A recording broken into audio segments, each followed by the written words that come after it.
In this video, we're going to talk about how you can create more equanimity through the very first exercises in Franz Bardon's text, Initiation into Hermetics.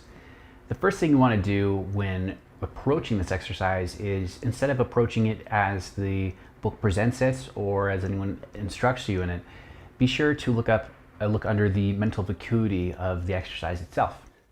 Each exercise represents its own form of lawfulness in relation to form and formlessness.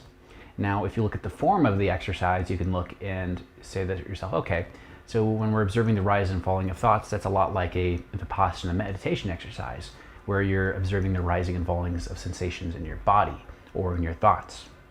And then the follow-up exercise is maintaining one point of concentration on any single object, thought, and that would fall into samadhi.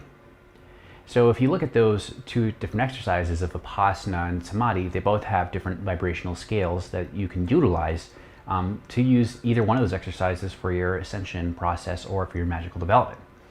So now that we have a sort of a understanding of the form of those two very basic exercises, we can go underneath the substance of that form using a word I like to call sung. Sung is the alchemical transformation underneath a form using relaxation and using release. It's not a relaxation like when you're at the beach and you lay in the sand, taking the sun rays. It's distinct. It's different. It's a relaxation with the mind intent just behind it.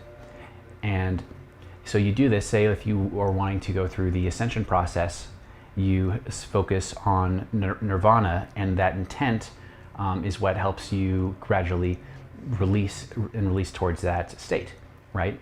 Even though you might say that state is an attachment of itself, that's also you release on that attachment, but whatever is in resonance with your spirit will remain and be still there, because you're on the path of working Franz Bardon's work.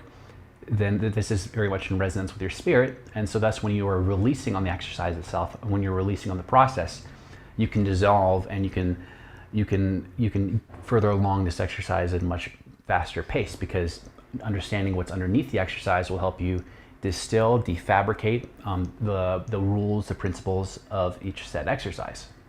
So when we're looking at the Vipassana exercise, where you are observing the rising and falling of your thoughts, you'll notice that your thoughts are more and more distant from you as you produce more sung, as you produce more relaxation under the exercise itself. If you are doing vital breathing whilst doing this exercise, then that energy can then be directed towards maintaining this sung quality. So you can use this vital jin energy and use that to produce relaxation, to produce sung under the base exercise. You'll find that the exercise is a lot more easier to accomplish when doing this. Now, if you are a more advanced practitioner, or you've worked with a teacher who has given you some transmissions such as Akasha or non-dual light, or if you're at later advanced exercises, you can revise these basic mental training exercises later on and run them through different energies, such as Akasha or non-dual light.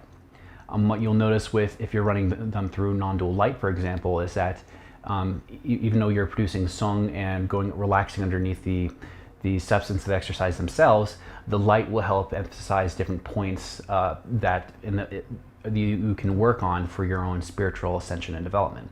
You'll do this in a sort of presence moment where you'll see whatever you need to work on in this present moment light up, glow, and become a vibratory signature that you're gravitationally pulled to.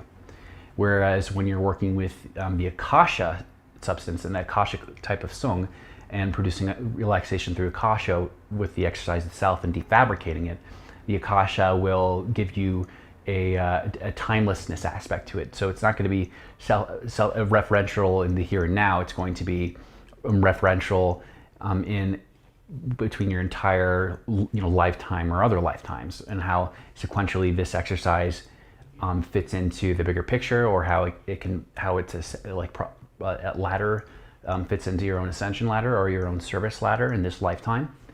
So when you use or run these different types of energies to defabricate the exercise, you will get different perspectives into these basic exercises. And the point of these two exercises is to produce stillness, to produce relaxation, so that every other exercise you do in the Hermetic framework is intuitive, is natural, and that you can take ownership of it much more quickly. Because like Bardon says, time is our most limited asset, and we have to make the most use of time. And part of that is being really efficient with our time. One other thing you may want to do is also you may want to run different elements through these 2 base exercises. Like you can run water element to defabricate and demagnetize any attachments to any thought forms that come up. And if we're running that as a base frequency, you can demagnetize, defabricate things as they come up and well before they come up, so that they may never even come to the surface of your mind, or they just may be very separated and very separated. And the same can be done, say, with the fire element, with the 1-pointed concentration exercise, where you're cultivating that fire element, and through your willpower, you're willing yourself to have that tunnel vision effect, so that no thoughts come to you at the peripheries. And you also can do this with the air element, and the air element will be more about discernment, about the pure action of defabricating things, intellectually understanding them, and reverse engineering the whole process, right? So that's kind of done as a byproduct of running through Akasha, or just through the defabrication process itself, because it's the first step, and that's the first pillar in understanding the exercises.